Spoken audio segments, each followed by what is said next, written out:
My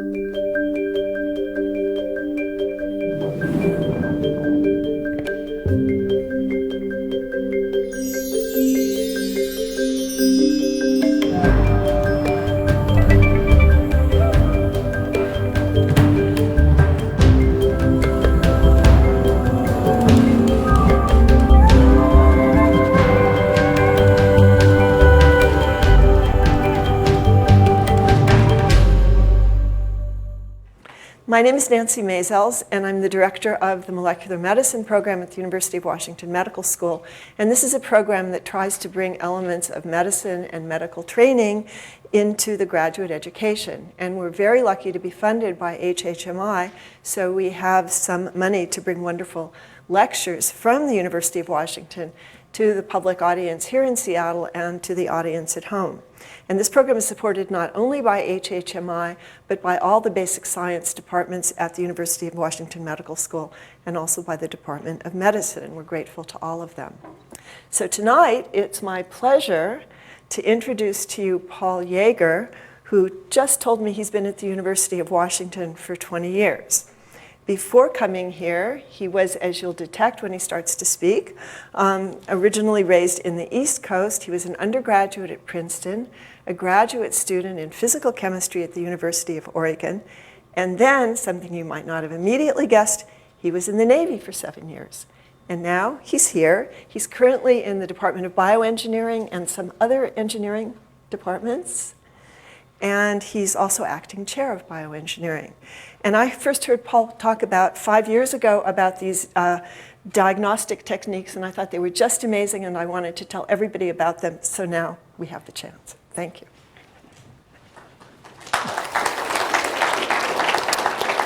Thank you very much for the invitation to be here, and thank you very much for coming live and via video. What I'm going to do tonight is basically give you some motivations for why I'm excited about what I do and why we're funded, talk about some of the technological issues that we've been working on for years, and then dive pretty tightly into one particular project funded by the Bill and Melinda Gates Foundation to sort of give you an example of how it works. So I'll start gentle, and then we'll get into some technical stuff, and then hopefully come out of the other end ready for your questions.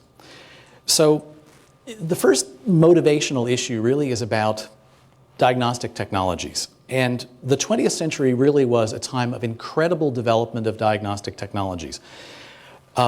Most of them in centralized laboratories. Most of them required trained personnel to perform those tests. Most of them consumed fairly large volumes of chemical reagents, required large and often very expensive equipment, but often were slow with respect to how long it took the patient or the doctor attending a patient to get the information. So the middle example there is an example of what I'll call both 17th century, or let's say 18th century, and 21st century microbiological tools. They haven't changed very much.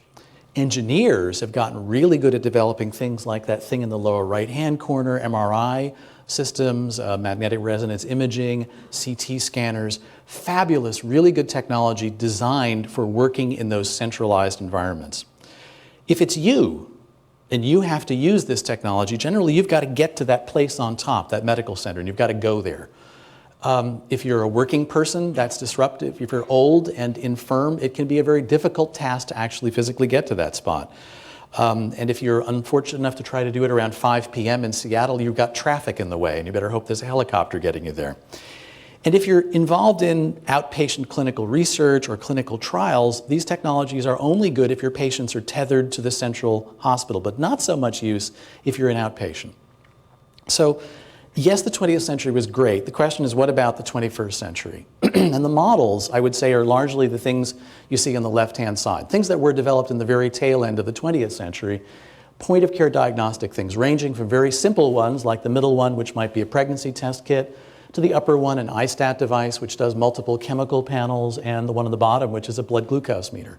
And we think these are very good examples of models for what we'd like to do in the 21st century, where we can do most of the testing at the point of care, whether it's in the emergency room or a doctor's office, workplace, or even at home, where anyone can operate them, and I mean anyone down to young kids if need be, use small volumes of sample and of reagents, which reduces costs a lot.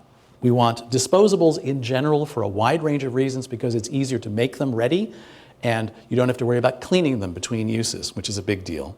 Maybe with an inexpensive reader to get the measurements, like on the blood glucose meter and the iStat.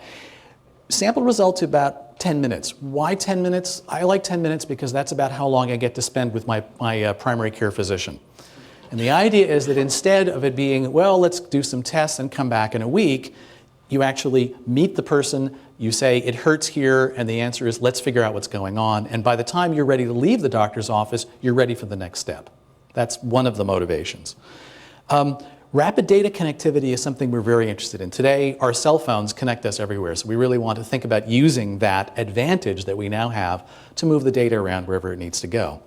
And if we can do this here in the developed world, we enable all sorts of new and personalized types of what are called Theranostics. That's combining therapy with a diagnostic together. And engineers will call it a closed-loop feedback system. You have clinical trials that you couldn't possibly do because now you can actually make measurements on people in real time, wherever they are. And it can be very exciting for what you'll call field medicine, which means medicine outside of those centralized locations. So we've been calling this for a long time a D2H2, or distributed diagnosis in home health care. And we've had this cartoon up for about 10 years now, maybe 12 years, about how we might do this. You think of a laptop computer as the central data connecting instrument to which you'd attach audio-video links, for example, or implantable instruments like an insulin pump. And what we've been developing is the stuff on the left-hand side, which is physiological sensors, in my case, worrying about fluid chemistries. You'd connect it via the internet to, first of all, a personal database where you'd have your medical records, because single-point measurements are useful, but they're much more useful when they're used in context with what your normal readings are, what the trends are. Then where does that data go? Well, to your primary care physician for sure. Specialists as needed, hospitals and clinics. Certainly in certain cases it needs to get straight to the emergency room and to the ambulance. It's on the way to get you there. And then finally, clinical researchers. We would really love to get hold of a lot of this information, and we'd love to be able to provide it. Now, as I said, 10 years ago it was the laptop. Today, it's the thing sitting on our hips. It's the cell phone. And the cell phone really is essentially the next stage in how we want to get the data in and out. Okay? It allows us to rapidly get in graphic information, move it any place on the planet within seconds. That's a really exciting advantage. We're not quite there yet, but we're beginning to work on that, and I'll talk about it at the very end. Who'd care about this? Well, hospital inpatients. This is already happening to a great extent. Clinical trials of new meds, monitoring hospital outpatients, cancer, post-surgery patients, chronic conditions, people who have to be on continuous monitoring because you want to make sure they haven't made a turn for the worse, or if their therapies are working. Chronic and critical drug treatment is something we'd like to monitor much better. As people get older, they're on more and more medications, and frequently they interact, and they also interact with things you eat or drink. And we'd like to be able to monitor liver function and kidney function along with the drugs and their metabolites. You'd want to monitor pregnancy, early warning for emergent conditions. So it's 3 in the morning, it's icy outside, and the question is, do you want to hop in the car and risk killing yourself on the way to the hospital to find out you had indigestion, or do you want to know and call the doctor immediately? It's the sort of thing you could do.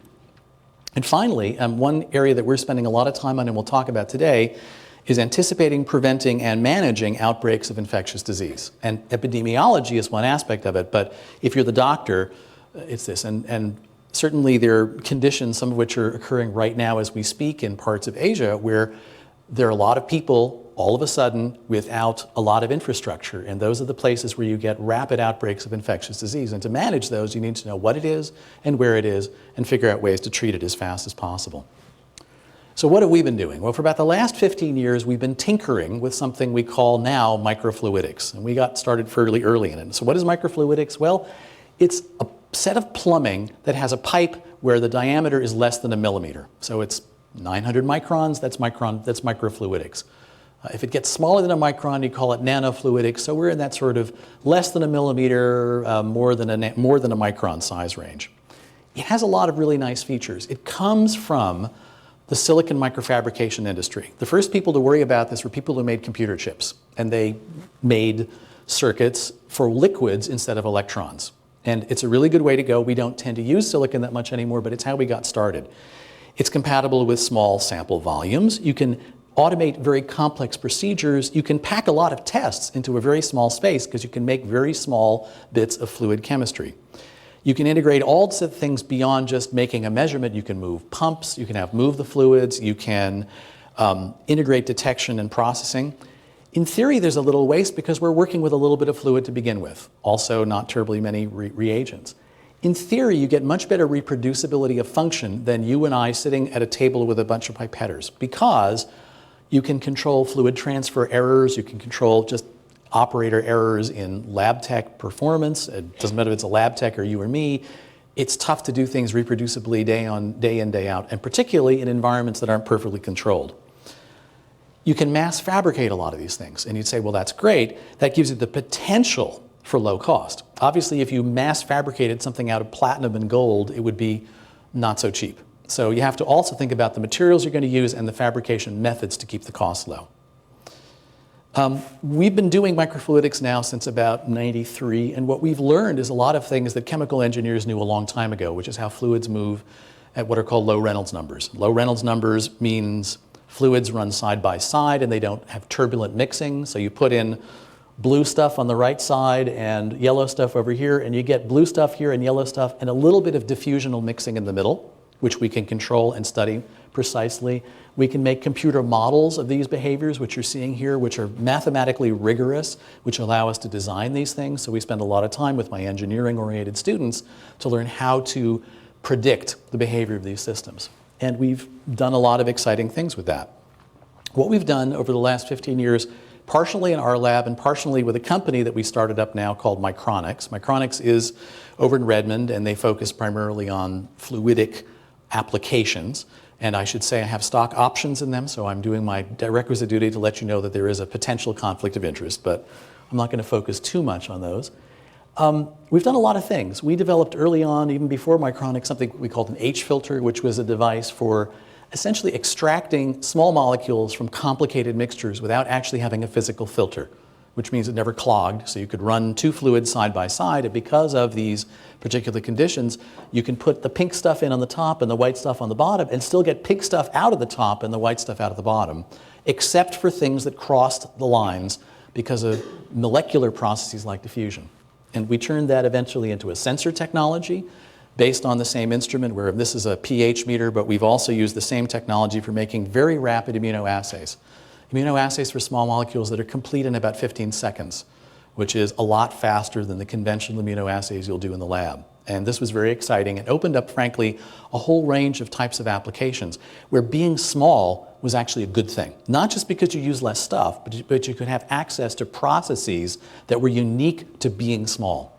And that's been one of the hallmarks of what we've tried to do in our group for many years.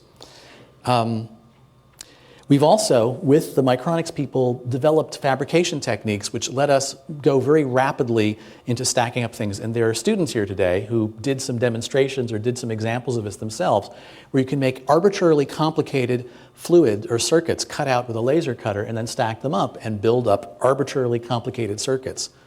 Some of them as complicated as some computer circuits. This is one made by Micronics, which is part of a flow cytometry system. This is, if the video works, an example of one of the more complicated systems we put together in various of these cutout things cut out with a laser. We take the laser cut pieces, stack them up. They have basically sticky Scotch tape layers. There's glue layers on them. You stack them together, and you can make arbitrarily complicated circuits out of this kind of technology, which is pretty exciting. And the real beauty of this, and I don't know if I can go back to see the image here. No, apparently it won't show. Underneath this is an image showing there's a $25,000 instrument that we use to cut out these things. So it's relatively cheap, much cheaper than a silicon microfab lab. And my students can go from a CAD design on a CAD program to a finished circuit like this in one day. And not make one of them, but make 16 of them. So we can do what's called rapid prototyping. So we can make our mistakes very quickly and hopefully recover from them with some combination of building and the modeling. Just to reiterate some of these things, so what are what I'll call laboratory goals? They include making these disposable polymeric laminate systems that can use a couple of drops of an easily accessible sample, like blood, like urine, tears, saliva, feces. And we've been working with all of these things at one point or another. They should be cheap. They should contain all the chemistry needed for multiple quantitative bioassays, 3 long words. Not just one test, but maybe 10 or 20 tests on one card, so that you don't just get an answer to one question, but you answer a symptomatic question, and we'll get back to that. We want them to be storable any place, because we don't want to have to carry a refrigerator around with us in our backpacks when we want to go into the woods and still have the ability to use these things. We want them simple, again, so someone young could use these things. Quick response. Laboratory quality quantification of analytes, meaning we'd like to be as good as the numbers you get in those centralized labs. Today you can get a pregnancy test kit which works fairly well to let you know if you're pregnant or not, but you couldn't use it to monitor a drug level because it just gives you a yes/no answer. We'd like to be able to get quantitative levels of a variety of molecules in the blood. And if necessary, and only if necessary, have some sort of a reader box that handles these sorts of things and gets the numbers out. And that's where we're going to be going today. Now, most of what we did, I confess, I grew up in the developed world and I thought about the problems of the developed world first. And for many years, people were saying, you need to go talk to those people at PATH. And one of these days, we actually had a student in my group who introduced me to people at PATH, and I've been hooked ever since. And I've been hooked for a number of good reasons, not the least of which is sometimes it's easier to solve the harder problems first. And in a sense, this is the harder problem. It turns out the developed world isn't the only place where technological fixes can work. And I'll use the example of the cell phone as a place where technology has penetrated incredibly effectively into the developing world. Faster than you could have believed, in part because everybody wants to talk to everybody, and in part because a cell phone network is so much easier to build than a wired network of the sort that we built here 100 years ago. You leapfrog technological steps in certain places.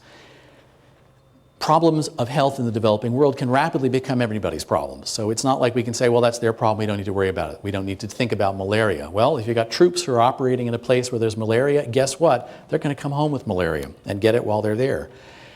On the other hand, if you're thinking about the developing world, they don't have a lot of money. It's the simple, most basic fact. So if you have a solution, technological or otherwise, it has to be inexpensive. Not cheap in the sense of doesn't work well, but inexpensive, not costing a lot of money. So we try to focus, whenever possible in my lab, on technologies that could be inherently inexpensive. Inherently, meaning we don't want to build things out of platinum and gold. We don't want something that can't be made into a cheap disposable. That could be affordable to both the developed and the developing worlds. Well, there are lots of interesting things about the developing world environment that are somewhat different, and I don't have to read all the details, but this is a lovely hospital in New Delhi. The AIMS hospital system is really very good, the All India Medical System, and it'd be a great place to have your appendix taken out. You go a few miles out of Delhi into the countryside and you get to things that look okay, but when you go inside, and these aren't pictures I took, these are pictures from colleagues of ours on this project at PATH, and you begin to see the lab conditions are a little bit different from what we've got here at the University of Washington.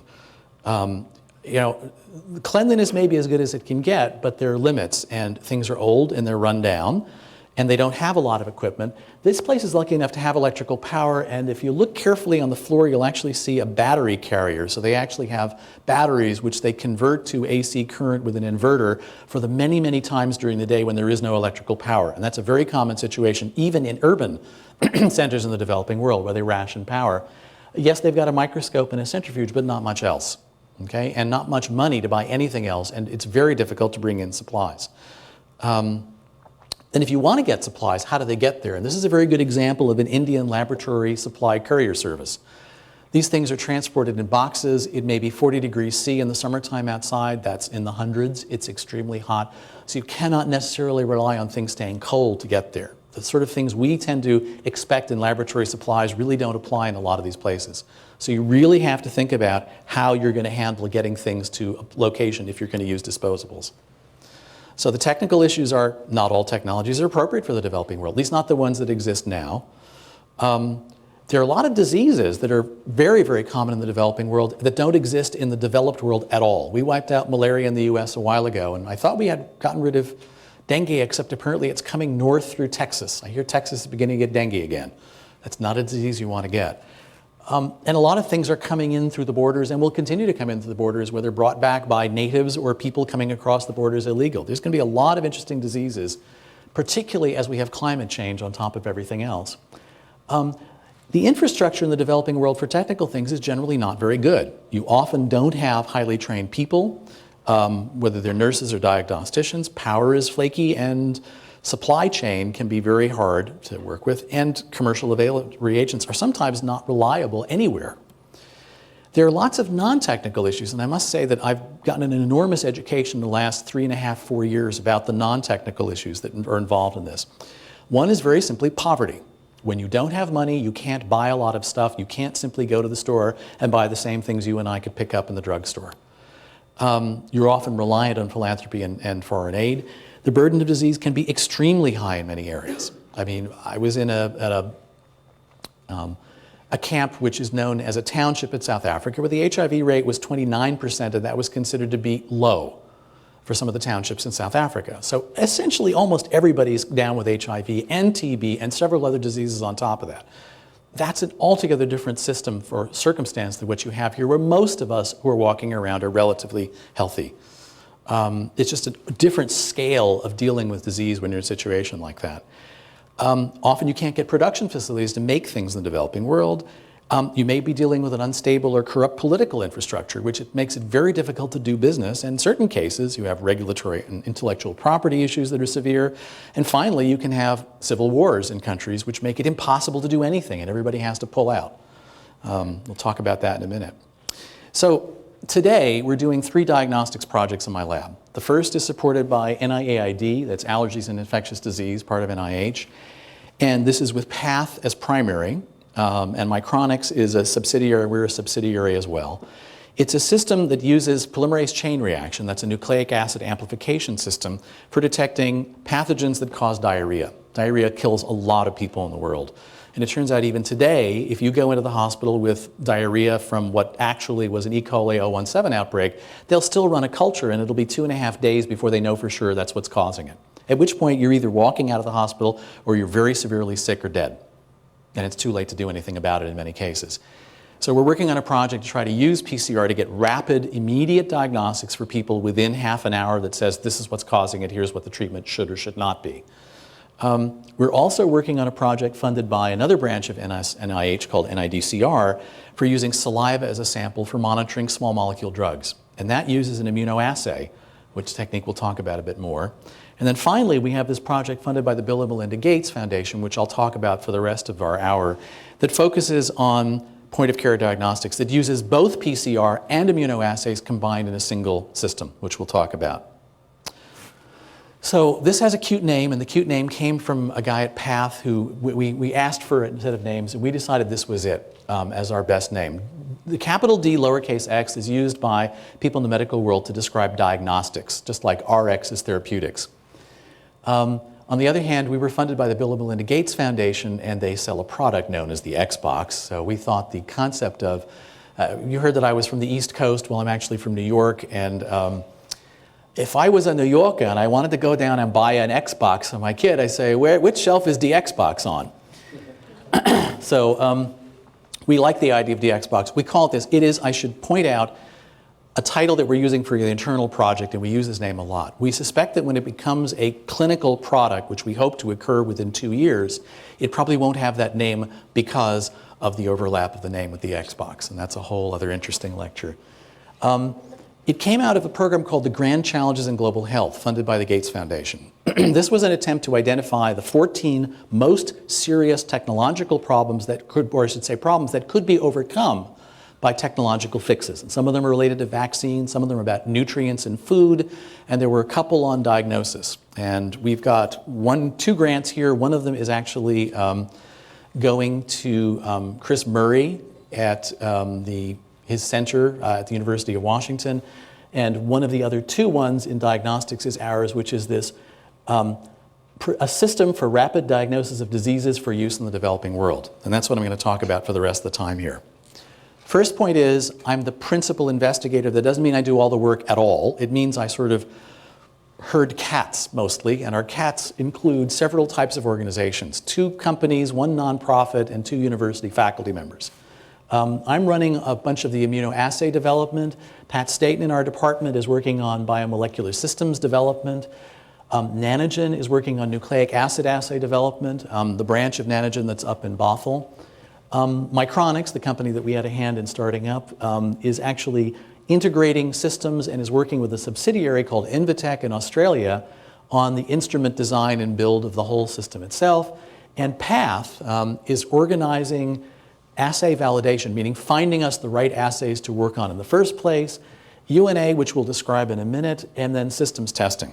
And we meet every week. Well, we have teleconferences every week, and we meet every 4 weeks. We have one tomorrow, and we've been doing it for 2.5 years now. It's a lot of people, okay? It's a lot of people in various organizations, and this list keeps changing and keeps getting longer. So I don't think we've ever had everybody in one room at the same time, but we're getting pretty close in some of our meetings. So what are we trying to build? Well, with this DXbox thing, we had an idea of what it was going to be, and I'm going to tell you what the ideas were. And very early on, we had to build a sort of wooden block model to say what it ought to look like, in part to take it to other places and say, if you had this, would it work? And we'll talk more about that. So there are car keys there for scale, and those two plastic things are meant to be the disposables. It's a platform. Okay, what does a platform mean? It means it's not a test, it's an instrument that could allow you to perform different sets of tests. But we had to focus on one thing as a starting point, and what we focused on as a starting point was to diagnose, in this case, 6 pathogens by 2 different methods at the same time. One sample, looking for 6 different things in that sample, and doing it by 2 different methods at the same time. Okay, all within reasonably short time. PCR, again, that polymerase chain reaction for amplification of nucleic acids, and immunoassays for detection of antigens from pathogens and antibodies to find out if your body is responding to those things, which sometimes is a better way to go. We aim for a turnaround time of 15 minutes per sample, as well as the idea of going all day, one after the other with disposables. Disposable containing all the reagents, all the wet stuff, all the fluids, and the box itself was meant to stay completely dry. It would have air and power and electronics, but no liquids would stay in there, so we never had to refill bottles in the box. We wanted to have an on-card calibration, which meant that you don't have to take it down to the shop in the morning and calibrate it and then take it out to the field, but you'd be able to do it wherever you were at any time when you're ready to make a test. It needed to be small, so you could think of backpacking this thing. Lightweight, so it wouldn't kill you if you backpack this thing. Rugged, so that it can be used for long periods of time in less than perfect situations, not on perfectly flat surfaces, bouncing in the back of a Humvee, for example. Battery powered, so that you would not need to rely on batteries, so you could run out into the field and do this wherever the patients were, including in a small village somewhere under a tree. It needed to be simple, because the end users we were aiming at were people who were at the very far end of the medical care delivery system in the developing world. So not someone with a PhD, certainly not someone who developed the box, but somebody who may have some rudimentary training, whose primary focus is not on doing cool diagnostics, but giving the medication to that patient right in front of him or her as fast as possible so they get better. Low cost was absolutely central. How low? Well, we're thinking on the order of $300 or less for the box, which can be used hopefully for 5 years at least, and then probably pennies per disposable. Okay? Maintenance has to be virtually nil, maybe cleaning periodically. That's a really tall order. Who might use this? Well, in the developing world, we're certainly thinking about the people on the top of the list. Small urban and rural clinics like the one I showed you in India, but it would include disaster and healthcare workers. Sadly, they are always needed in a variety of places around the world when things get terrible and there's just, literally you're getting things in with airplanes and helicopters. You don't have a lot of weight. You have to get things in quickly and get the answers as rapidly as possible. And I should point out that yes, eventually we think the same technology could be used in the developed world, but they're secondary and not on the radar for the Gates project at all.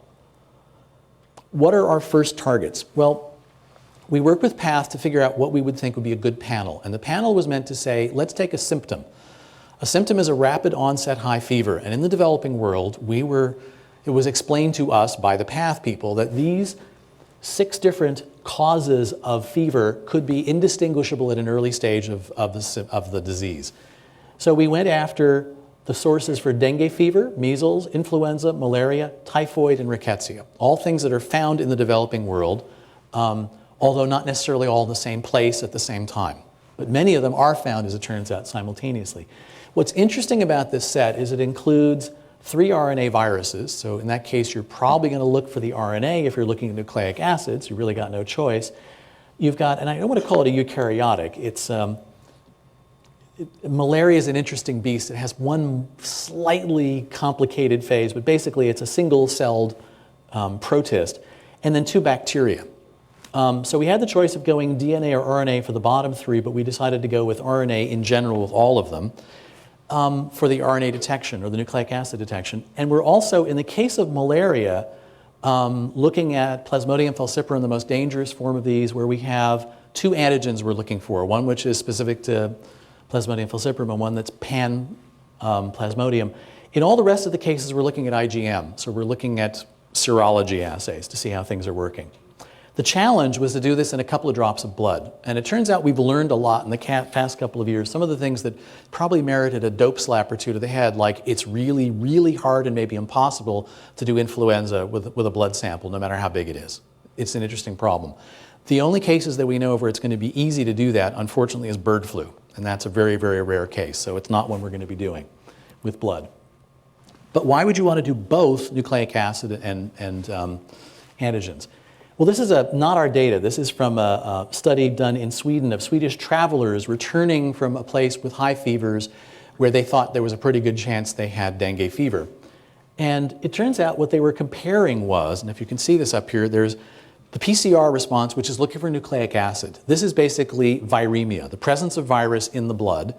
And those are the open squares over here. So at day 0 to 1, there's a lot of virus in these people. So you see a viral response, so you can see nucleic acids.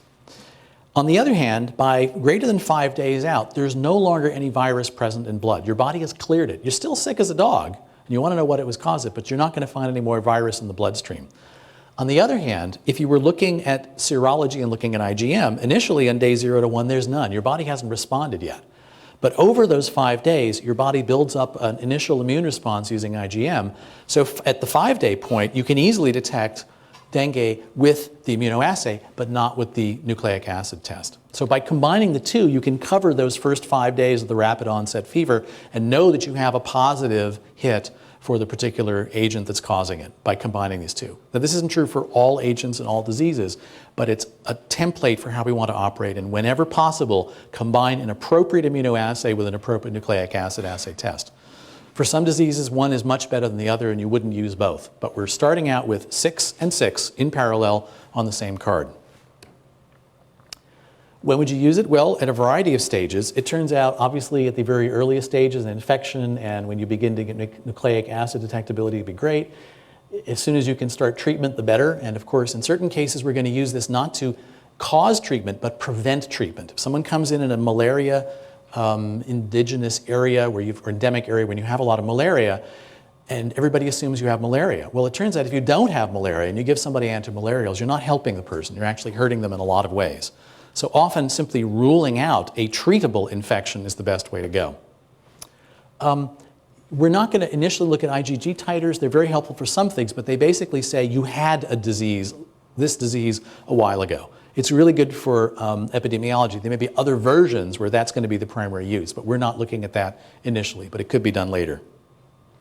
So what is it going to do? Well, we want to keep it really simple. So this is sort of a flow chart of what you would have. Start out with a finger stick, a couple of drops of blood, put it on the disposable card. We'll probably use a little stylet down here, which you can see, which will suck the blood up, and then you'll squirt it onto the card, at which point you shove the card in the machine, hit run, and wait 20 minutes. And 20 minutes later, we believe it's going to say malaria, yes, dengue, no, rickettsial diseases, no, and it'll give you yes, no answers. We'll talk about why it's that simple, and it largely comes from the end users who don't want to know much more than that. So there's an algorithm you have to come up with to how to decide that. What's it going to do? Well, on the left side here, we've got immunoassays. We'll be cleaning up the samples, taking plasma on this side and doing immunoassays using absorbance imaging. And I literally mean imaging, if I can do this without taking the wires off, the camera in your cell phone is almost exactly what we're going to be using inside this instrument. Turns out they're dirt cheap these days because they're made in such huge numbers, and they're plenty good for imaging things and looking at dark spots on light backgrounds. So we're going to use literally the boards from cell phone cameras because they're cheap and they do exactly what we need to do. On the fluorescence side, we're using a slightly more complicated fluorescence measurement, but it's actually only 2 channels at once. So it's very, very simple and very inexpensive. So the readouts had to be very, very simple and moderately different from how you do these assays in the laboratory today. So ideally, you put the blood on the card, shove the card in, and out comes an answer with nothing more than a start button push on it. So what are the various teams doing? Nanogen is working on nucleic acid development. They have been in place for many years developing a variety of primers and probes for detecting a variety of sorts of nucleic acid targets. They've now gone through a variety of iterations as we've adjusted the system through, I think, 7 different versions of the primers and probes to adapt to what we're finally doing.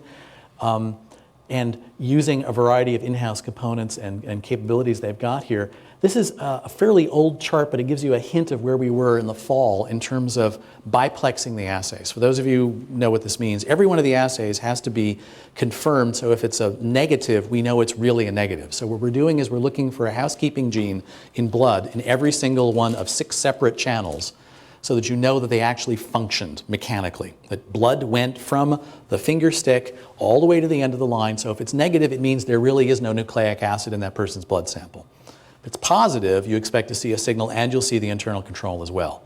So that's the only time you ever say you've got a positive.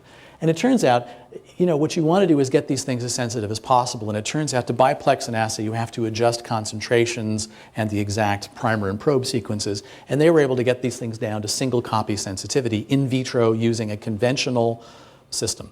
Once we stick them on the card, things get a little more tough. But basically, it's as sensitive as any PCR assay out there, and all of them are.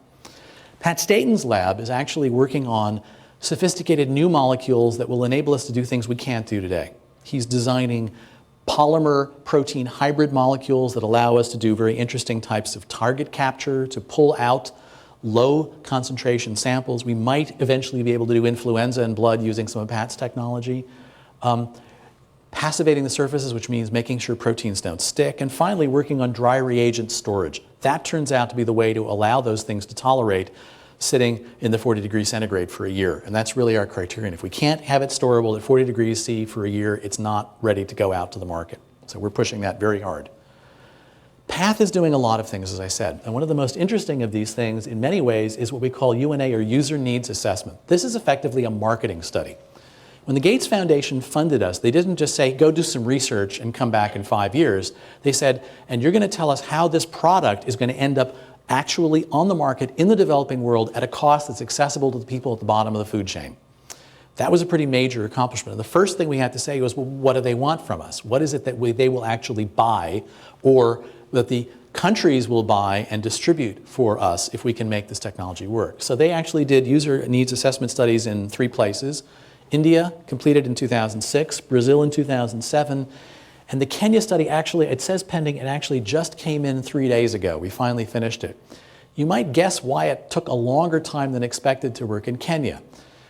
It turns out that PATH has a lot of personnel on the ground in Kenya, and it was a perfect place to work. They had a great site in Kisumu, in inland in Kenya, as well as people in Nairobi. It's endemic for enormous numbers of sub-Saharan African diseases, including HIV. It was a fascinating study, and it was also the place to work because it was the most stable democracy in sub-Saharan Africa. Except, then all hell broke loose around Christmas time. So the answer is, the best laid plans in terms of figuring out how to get information out even can really suffer when you actually deal with the real situations. Hopefully things are stabilizing. The people are now able to go back to work, so things are stabilizing out in Kenya. But it really highlights the problem of how you're going to actually deliver medical care there and medical technologies. Microfluidics, the company in which I have the stock options, is responsible for multi-analyte integration, putting together nucleic acid tests, and as well, the bottom line, a really exciting one, is the commercialization, which is very, very tricky and very involved, and we spent a lot of time on that. I'll tell you the story about the nucleic acids briefly because it's kind of interesting. The nucleic acid testing stuff was originally meant to use PCR. PCR because it came off patent this year, so we now have access to it without having to pay large amounts of royalties. It's a really good technique for nucleic acid amplification. And they first came up with this technique to build a plastic card and load it up with 6 wells and put it on an instrument they built, which has what's called a Peltier element, which is a heating and cooling device Those of you who've had those coolers that will keep your food cool that run off a battery and a fan, those have a Peltier element which allows, it's called a heat pump type technology, but it's a solid state heat pump. It's really great. But if you've ever owned one of those things, you know the batteries don't last that long because it turns out it's a real hog for power. It works great, it cycles the entire container, but it works, and in fact it was very fast. In fact it was 7 minutes for 40 PCR cycles, which is really good. It's extremely rapid. So we thought this is great, but the problem is it's a power hog. It just was unacceptable for this particular application because we needed to run all day on batteries. So we said, not going to work, and we went to Plan B. And Plan B is on a card that looks a little bit like this.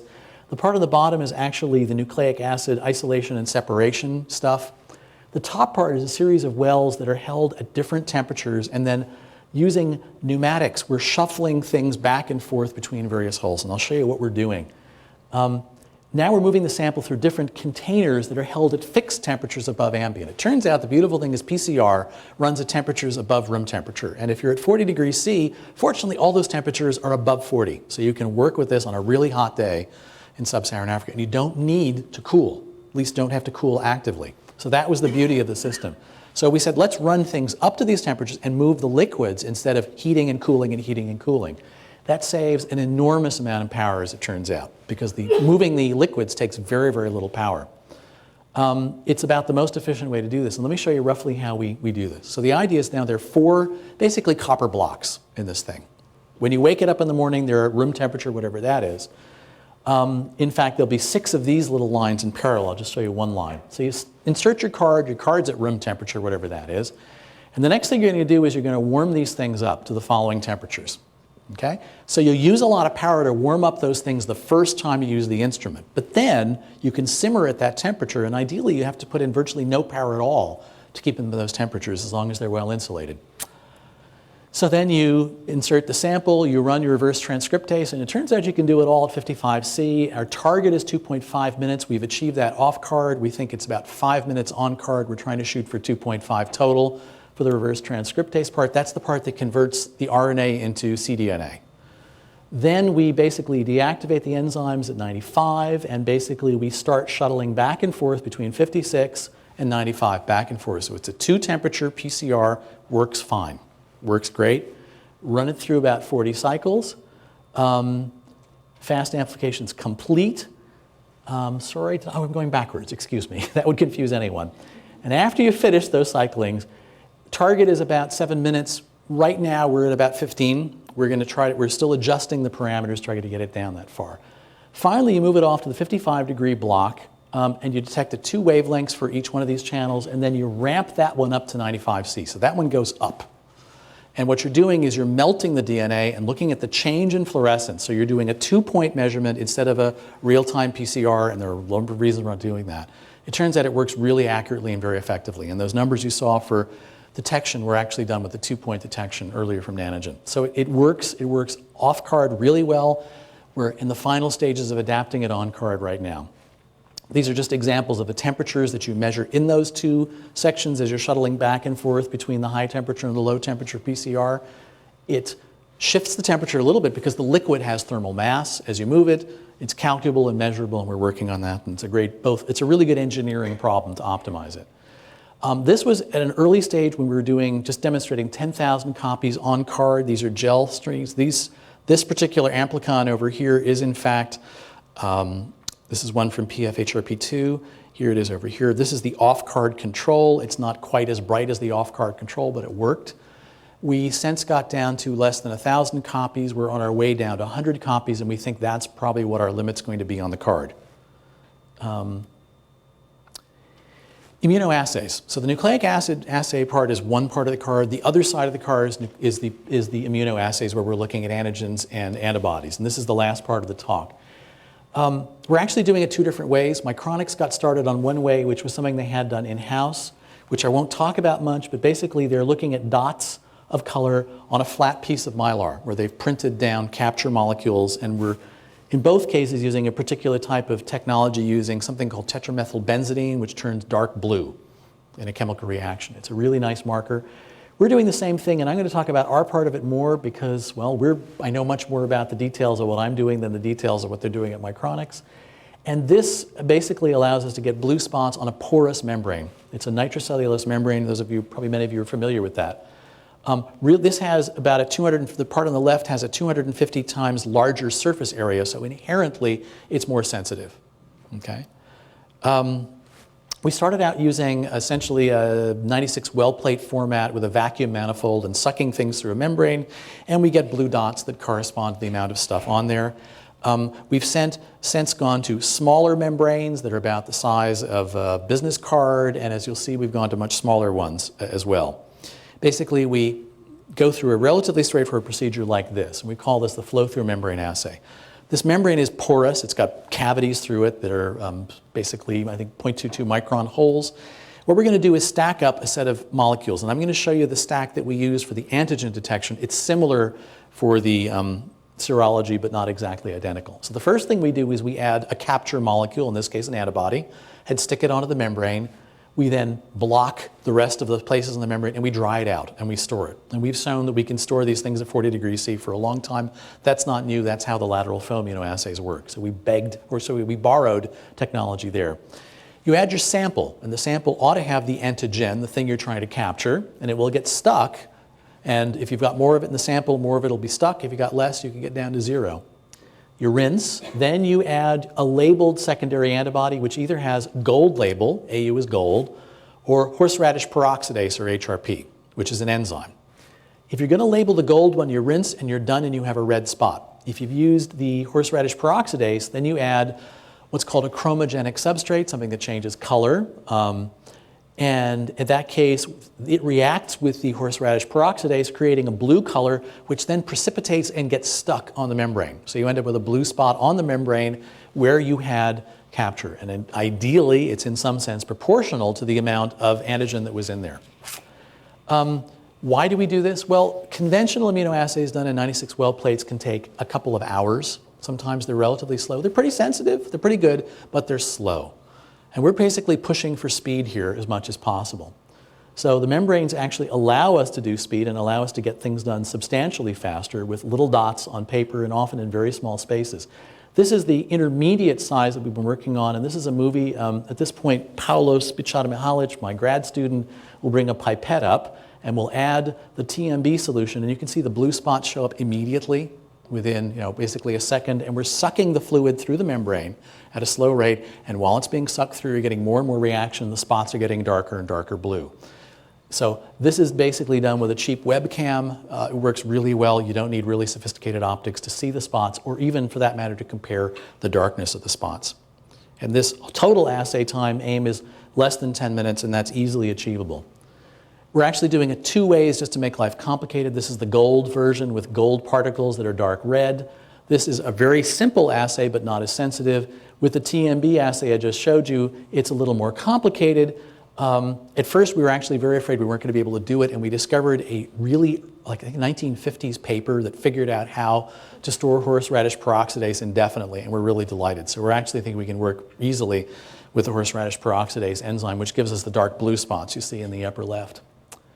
Does it work? Yeah, it works. These are the malarial tests, and these are examples of our response to noise, or a signal-to-noise ratio. The noise level, or limit of detection, which is 3 times the noise level, is down here at this red line. So we're easily detecting 6 nanograms per ml of one of the assay or antigens from Plasmodium falciparum, and for the aldolase, which is another one from malarial parasites, at 13. Just an example of a test strip here at different concentrations. So it works. It's not linear, but it gives us a very nice graded response. We're printing things with our own printer.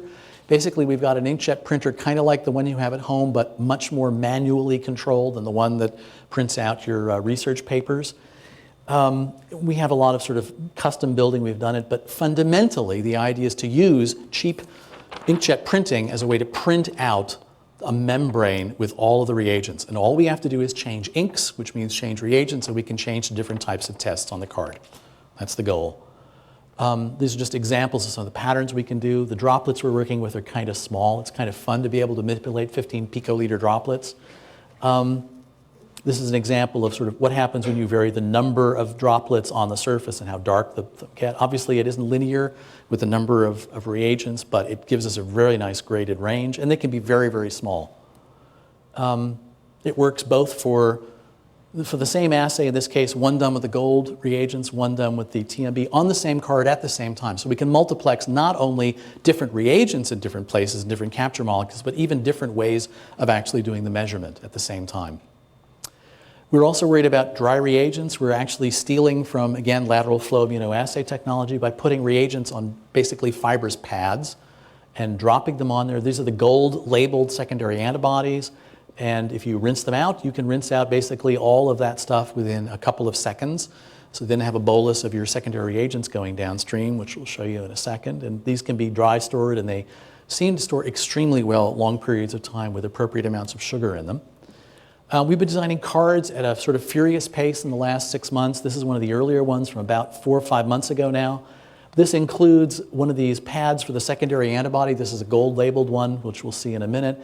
Here's the membrane, which has the capture spots on it, all built into one of those plastic cards we showed you earlier. This one was built by us. And what I'll try to show is a movie of this thing actually working. The movie is in real time, so it's not sped up. So this is where the capture spots are. What you're eventually going to see is this at the end, which is a series of spots. Notice they're not all the same density. It has to do with differential flow rates. So this is what it actually looks like when we run the thing. And you'll see a bunch of pink color, which is a solution of the secondary antibodies labeled with gold particles, which are dark red, as they flow across the membrane. And if we waited here, about 3 minutes down the road, you'd begin to see the spots getting dark. So we figure we've got about a 4 or 5 minute time for the development of the dark spots. And by the time you're done, you flush through all the pink color. The spots stand out really nicely. And that's with this one. It's substantially faster with the blue ones. But this has now been integrated into a single functional card. As I said, the card development's going very, very rapidly right at the moment. This is the inner workings for one we finished working with about 3 weeks ago, which has a variety of cavities and different bits of plumbing that allow us to perform the antigen assays completely in biplexed, or in fact, as many different antigens as you wanted to detect at the same time. This is what the card actually looks like in the outside. Right now, we're working to integrate the antigen detection with the IgM detection on the same card, and we hope to have that done within the next month. So we'll get all 6 of our assays on the same card, even though they're run different ways. So where are we with this whole thing? Well, in the last 2.5 years, some things have taken form. One is the form factor for the card. Here's the windows for the nucleic acid test over here. Here's the window where the cell phone camera is going to take a picture of the spots. The whole thing will be integrated into a single plastic card, and we've had some of the prototypes built of that. We've gone with an external laptop battery charger, which you charge up and then you shove in one battery, and it'll run for about 8 hours continuously, performing all the functions. We changed the box. It changed a bit. People said they'd rather shove in their cartridges from the side than the front. It's more stable. So literally, things like that influence the final design. We're talking to the users. They didn't want a lot of complicated stuff. They wanted their own languages, so we've got different languages. And very, very simple buttons. Things like, oh, print. It turns out that almost everybody in India would have felt very uncomfortable if they did not have a piece of paper that described their test that they could themselves carry to the next person in the office. So all the electronics in the world mean nothing if the end user wants a piece of paper. So we're going to have to have a printer that goes with this thing, even if the printer isn't built in. Those are the sorts of cultural things we've run into nonstop in the project. Of the 5-year timeline, we're pretty much here in the middle, sort of mid-2008 now. It will end at the end of 2008, so that we're actually now at the stage where we're just about to get the first prototype of the DX box in our hands at the end of this month. It's going to look like that. Again, there's the scale, that being a pen and a pad. We think it's pretty exciting. It does most of the things we thought it would do, and basically some more. We had not realized, in a sense, just how critical getting nucleic acid tests out to the end of the food chain would be. It's really going to be very important. In a sense, people can do immunoassays crudely and slowly, but they can't do the nucleic acid test at all because there are places where you just can't imagine running a PCR thermal cycler at all. So that's going to be the really novel capability. Integrating that with immunoassays, I think, is going to really make an exciting package. We can do qualitative and quantitative immunoassays. At first, we're only going to be doing the qualitative ones, the yes-no answers, but we know that we can now do the qualitative ones very effectively. We are only doing the first panel. Once we are ready to go, we can change the panels to different sets of diseases, and that's going to be very interesting. We found very clearly that some people care about 3 of those ones and don't give a hoot about the other 3. So there are places where there's no reason to talk about dengue. By the way, we thought that Kisumu was one of the places one didn't care about dengue because there was no dengue in Kisumu. Turns out there is dengue in Kisumu. We proved it. We proved it with some of our clinical trials. We confirmed it now with 3 different tests in 2 different countries. So it turns out that even in the process of doing the, what I'll call, validation testing of the instrument function and the assay functions, we're already discovering things about rapidly spreading infectious diseases. It's a platform. In effect, you've got a small microscope in there, which you could use for other purposes if you think about it as well. Yes, we want to have inexpensive disposables, and the aim is to have those disposables manufactured in the developing world at very low cost. That's definitely going to be where they'll be made in the long run, to keep the cost as low as possible. You're going to eliminate the need for a lot of highly trained people to do this, which means people already in the field should be able to operate with this. It is both a low cost, but a fairly sophisticated instrument. No need for continuous power. You can plug it in another laptop battery after 8 hours and keep going, and in the end of the day, recharge these things off your 12-volt battery supply in your car. And a really critical thing is to make it integratable with platforms or with the informatics systems that are rapidly developing, to take that model of using the cell phone as the way to get data in and out and use that to really bring information to the people who need to know about it wherever they are. Just to let you know, it's real. This was the shelves in January at Invitech where they actually had all the parts sitting over there. Those are what the actual shelves look like in real time, and they're filled out now. The first one's been its last stages of testing before shipping to Seattle.